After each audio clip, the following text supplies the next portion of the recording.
Hi friends, ಇವತ್ತು ನಾನು ನಿಮಗೊಂದು ವಿಶೇಷವಾದ ಕಷಾಯ ಯಾವ ರೀತಿ ಮಾಡೋದು ಅಂತ ಹೇಳಿ ತೋರಿಸಿಕೊಡ್ತೇನೆ. ಅದು ಕೆಂಪು ಕಲ್ಸಕ್ಕರೆ ಹಾಗೆಯೇ ದೊಡ್ಡ ಪತ್ರೆ ಹಾಕಿ ಮಾಡುವಂತಹ ಕಷಾಯ. ಈ ಕಷಾಯ ಉಂಟಲ್ಲ, ಕಫ ತುಂಬ ಗಟ್ಟಿ ಇರ್ತದೆ ನೋಡಿ. ಅದು ಶ್ವಾಸಕೋಶದಲ್ಲಿ ಕಫ ಗಟ್ಟಿಯಾಗಿ ಕೂತಿರ್ತದೆ. ಅದು ನಿಮಗೆ ಹೊರಗೆ ಹಾಕಲಿಕ್ಕೂ ಬರೋದಿಲ್ಲ, ಹಾಗೆ ಒಳಗೆ ತಗೊಳ್ಳಿಕ್ಕೂ ಬರೋದಿಲ್ಲ. ಆ ಥರ ಕಫ ಕಟ್ಟಿರುವ ಸಮಸ್ಯೆ ಇದ್ದಾಗ ಈ ಥರ ಒಂದು ಕಷಾಯ ಮಾಡಿ ನೀವು ಕುಡಿದರೆ ಆ ಸಮಸ್ಯೆಯಿಂದ ನೀವು ಹೊರಗೆ ಬರ್ಬೋದು. ಯಾವ ರೀತಿ ಅಂತ ಹೇಳಿ ಇವತ್ತಿನ ವಿಡಿಯೋದಲ್ಲಿ ನೋಡುವ. ಯಾರಾದರೂ ನಮ್ಮ ಕರಾವಳಿ ಮಿರರ್ ಯೂಟ್ಯೂಬ್ ಚಾನಲ್ನ ಹೊಸಬರು ನೋಡ್ತಾ ಇದ್ದರೆ ಸಬ್ಸ್ಕ್ರೈಬ್ ಮಾಡಿ. ಹಾಗೆಯೇ ಫೇಸ್ಬುಕ್ ಮತ್ತು ಇನ್ಸ್ಟಾಗ್ರಾಮಲ್ಲಿ ಪೇಜ್ ಇದೆ, ಅದನ್ನು ಕೂಡ ಫಾಲೋ ಮಾಡಿ. ವಿಡಿಯೋ ಸ್ಟಾರ್ಟ್ ಮಾಡುವ. ನಾನು Asha Udupa Kateel. Welcome back to Karavali mirror. ನಾನು ಈ ಕಷಾಯ ಮಾಡಲಿಕ್ಕೆ ನೋಡಿ 1.5 ಲೋಟ ಆಗುವಷ್ಟು ನೀರನ್ನು ತಗೊಂಡಿದ್ದೇನೆ. ಅದು ಸ್ವಲ್ಪ ಕುದಿಲಿಕ್ಕೆ ಇಟ್ಟಿದ್ದೇನೆ. ಇಲ್ಲಿ ಕಷಾಯಕ್ಕೆ ನೋಡಿ ಒಂದು 7 ರಿಂದ 8 ಸಾಂಬ್ರಾಣಿಯನ್ನು ತಗೊಂಡಿದ್ದೇನೆ. ಇದು ಸಾಂಬ್ರಾಣಿ ಎಲೆ, ಮಕ್ಕಳಿಗೆಲ್ಲ ನಾವು ಹಾಕ್ತೇವೆ ಇದನ್ನು. ಹಾಗೆ ಇಲ್ಲಿ ಶುಂಠಿದು ಪೌಡರ್ 1.5 ಚಮಚ ಆಗುವಷ್ಟು ಶುಂಠಿ ಪೌಡರ್, ಹಾಗೆ ಒಂದು ಅರ್ಧ ಚಮಚ ಆಗುವಷ್ಟು ಕಲ್ಲುಪ್ಪು, ಹಾಗೆ ನೋಡಿ ಇಲ್ಲೊಂದು 2 ಸ್ಪೂನ್ ಆಗುವಷ್ಟು ಕೆಂಪು ಕಲ್ಸಕ್ಕರೆ. ಇದುವೇ ಇಲ್ಲಿ ಸ್ಪೆಷಲ್ ನೋಡಿ. ನಿಮಗೆ ಅಂಗಡಿಯಲ್ಲಿ ಕೆಂಪು ಕಲ್ಸಕ್ಕರೆ ಅಂತ ಹೇಳಿದರೆ ಸಿಗ್ತದೆ. ಅದು ಕಫಕ್ಕೆಲ್ಲ ತುಂಬಾ ಒಳ್ಳೆಯದು, ಕಫ ನೀರಾಗಲಿಕ್ಕೆ. ಹಾಗೆ ಇಲ್ಲೊಂದು 1.5 ಚಮಚ ಆಗುವಷ್ಟು ಕರಿಮೆಣಸನ್ನು ಪೌಡರ್ ಮಾಡಿ ಇಟ್ಕೊಂಡಿದ್ದೇನೆ. ನೋಡಿ ಇಲ್ಲಿ ನೀರು ಸ್ವಲ್ಪ ಬಿಸಿ ಆಗ್ತಾ ಇದೆ. ನೋಡಿ ಶುಂಠಿ ಪೌಡರನ್ನು ಹಾಕೊಳ್ತೇನೆ. ಹಾಗೆಯೇ ಕಲ್ಲುಪ್ಪು ನೋಡಿ. ಕಲ್ಲು ಸಕ್ಕರೆ ಉಂಟಲ್ಲ ಸ್ವಲ್ಪ ಸ್ಮೂತ್ ಇರ್ತದೆ ನೋಡಿ, ತುಂಬ ಗಟ್ಟಿ ಇರೋದಿಲ್ಲ. ಇದು ನಾರ್ಮಲ್ ಕಲ್ಲು ಸಕ್ಕರೆಗಿಂತ ತುಂಬಾ ಡಿಫ್ರೆಂಟ್ ಆಗಿರ್ತದೆ. ಕಫ ಎಲ್ಲ ನೀರಾಗಲಿಕ್ಕೆ ಭಾರಿ ಒಳ್ಳೆಯದಿದು. ನಾನು ಇಷ್ಟನ್ನು ಕೂಡ ಹಾಕಿಕೊಳ್ತೇನೆ ನೋಡಿ. ಕರಿಮೆಣಸನ್ನು ನಾನು ಕುಟ್ಟಿ ಪುಡಿ ಮಾಡಿರುವಂಥದ್ದು. ಇದು 1.5 ಚಮಚ ಆಗುವಷ್ಟಿದೆ. 1.5 ಚಮಚ ಕರಿಮೆಣಸಿನ ಪೌಡರ್ ಅಂತ ಹೇಳಿದರೆ ನಾನು ಇಲ್ಲೊಂದು 15 ರಿಂದ 20 ಕರಿಮೆಣಸನ್ನು ತಗೊಂಡಿದ್ದೇನೆ. ಅದನ್ನು ಕುಟ್ಟಿ ಪುಡಿ ಮಾಡಿರುವಂಥದ್ದು. ನಾವಿಲ್ಲಿ ಕಷಾಯ ಮಾಡ್ತಾ ಇರುವಂಥದ್ದು ಕಫ ಕಡಿಮೆ ಆಗಲಿಕ್ಕೆ. ಕಫ ಫುಲ್ ನೀರಾಗ್ತದೆ ಈ ಕಷಾಯವನ್ನು ನಾವು ಕುಡಿಯೋದ್ರಿಂದ. ಕಫ ಎಲ್ಲ ಇಲ್ಲಿ ಗಟ್ಟಿಯಾಗಿರ್ತದೆ ನೋಡಿ. ಕೆಲವು ಸಲ ತುಂಬ ಕಫ ಕಟ್ಟಿದರೆ ನಮಗೆ ರಾತ್ರಿ ಎಲ್ಲ ಮಲಗಲಿಕ್ಕೆ ಬಿಡೋದಿಲ್ಲ. ಫುಲ್ ರಾತ್ರಿ ತುಂಬ ಒಣಕೆಮ್ಮು ಬರ್ತಾ ಇರ್ತದೆ ಆ ಕಫಕ್ಕೆ. ಹಾಗಿರಬೇಕಾದ್ರೆ ನಾವು ಈ ಕಷಾಯವನ್ನು ಡೈಲಿ ಒಂದು ಮಾರ್ನಿಂಗ್ ಮತ್ತು ಈವ್ನಿಂಗ್ ತಗೊಳ್ತಾ ಬಂದರೆ ನಮಗೆ ಕಫ ನೀರಾಗಿ ರಿಲೀಫ್ ಆಗ್ತದೆ. ಇದಿಲ್ಲಿ 1.5 ಲೋಟ ತಗೊಂಡಿರುವಂತಹ ನೀರು ಉಂಟಲ್ಲ, 1 ಲೋಟಕ್ಕೆ ಅಥವಾ 3/4 ಲೋಟಕ್ಕೆ ಬರುವಷ್ಟು ನಾವು ಕುದಿಸಬೇಕು. ಆವಾಗಲೇ ಅದರ ಸತ್ವ ಎಲ್ಲ ಬಿಟ್ಕೊಳ್ತದೆ.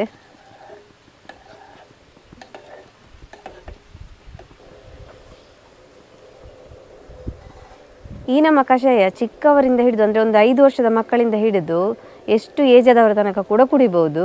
ನಮಗೆ ಕಫ ಕಟ್ಟಿದರೆ ನಿಮಗೆ ಎಲ್ರಿಗೂ ಗೊತ್ತೇ ಇರ್ಬೋದು, ಒಂದು ನಮಗೆ ಹೊರಗಡೆ ಉಗುಳ್ಲಿಕ್ಕೂ ಬರೋದಿಲ್ಲ, ಒಳಗಡೆ ತಗೊಳ್ಳಿಕ್ಕೂ ಬರೋದಿಲ್ಲ, ಆ ಥರ ಇರ್ತದೆ ಕಫ. ಹಾಗೆ ಕಫ ಬಂದಾಗ ತುಂಬ ಒಣಕೆಮ್ಮೆಲ್ಲ ಬರ್ತದೆ.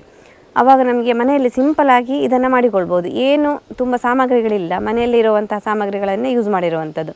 ಇಲ್ಲಿ ನಾನು ಶುಂಠಿ ತಗೊಂಡಿದ್ದೇನೆ, ಶುಂಠಿ ಪೌಡರನ್ನು ತಗೊಂಡಿರುವಂಥದ್ದು. ಅದನ್ನು ಕೂಡ ಶುಂಠಿಯನ್ನು ಒಣಗಿಸಿ ಪೌಡರ್ ಮಾಡಿರುವಂಥದ್ದು. ನಿಮಗೆ ಹಸಿ ಶುಂಠಿಯನ್ನು ಕೂಡ ತಗೊಂಡು ಇಲ್ಲಿ ಸ್ವಲ್ಪ ಗುದ್ದಿ ಅದನ್ನು ಕೂಡ ಹಾಕಿಕೊಳ್ಬೋದು. ಆವಾಗ ತುಂಬ ಕುದಿದಾಗ ಅದರ ಸತ್ವೆಲ್ಲ ಬಿಟ್ಕೊಳ್ತದೆ. ಅಥವಾ ಈ ಥರ ಒಣಗಿಸಿ ಅದನ್ನು ಪೌಡರ್ ಮಾಡಿಕೊಂಡು ಕೂಡ ತಗೊಳ್ಬೋದು.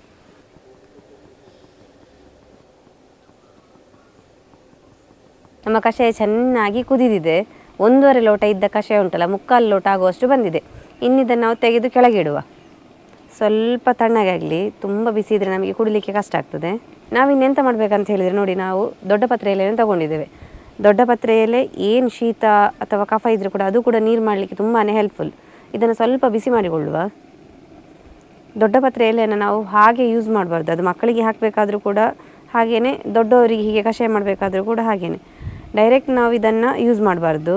ಇದನ್ನು ಸ್ವಲ್ಪ ಬಿಸಿ ಮಾಡಿ ಅದರ ನೀರಿನಾಂಶ ಎಲ್ಲ ತೆಗೆದು ಆದ ನಂತರ ನಾವು ಯೂಸ್ ಮಾಡಬೇಕು. ಈಗ ನೋಡಿ ಹಸಿರು ಕಲರ್ ಇದೆ ಅಲ್ಲ, ನೀರಿನಾಂಶ ಹೋದಾಗ ಅದರ ಕಲರ್ ಫುಲ್ಲು ಬ್ರೌನ್ ಆಗ್ತಾ ಬರ್ತದೆ.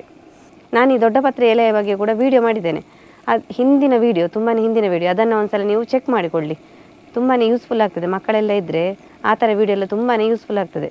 ಅಂದರೆ ನಮಗೆ ಈ ದೊಡ್ಡ ಪತ್ರೆ ಎಲೆ ಎಲ್ಲ ಇರ್ತದೆ, ನಾವು ನೋಡ್ತಾ ಇರ್ತೇವೆ ನಮ್ಮ ರೆಗ್ಯುಲರ್ ಆಗಿ, ಆದರೆ ನಮಗೆ ಅದರ ಯೂಸ್ ಎಂತ ಅಂತ ಹೇಳಿ ಗೊತ್ತಿರೋದಿಲ್ಲ. ಇದರಿಂದೆಲ್ಲ ತುಂಬಾ ಯೂಸ್ ಇದೆ ನೋಡಿ. ಇದು ನಾವು ಮನೆಯಲ್ಲಿ ಒಂದು ಚಟ್ಟಿಯಲ್ಲೆಲ್ಲ ಬೆಳೆಸ್ಬೋದು, ಬೇಗ ಬೆಳೀತದೆ. ಸ್ವಲ್ಪ ನೀರಿದ್ರೆ ಸಾಕು, ಬೇಗ ಬೆಳೀತದೆ ಇದು. ನೋಡಿ ಇಷ್ಟಾದರೆ ಸಾಕು. ನೋಡಿ ಇದು ಬಿಸಿ ಇರಬೇಕಾದ್ರೇ ಚೆನ್ನಾಗಿ ಇದನ್ನು ಹಿಂಡಿಕೊಳ್ಳುವ. ಹಿಂಡಿದ್ರಿದ್ರೆ ನೀರೆಲ್ಲ ಬರ್ತದೆ. ಅದು ನಾನು ಡೈರೆಕ್ಟ್ ಈ ಕಷಾಯಕ್ಕೆ ಹಿಂಡಿಕೊಳ್ತೇನೆ.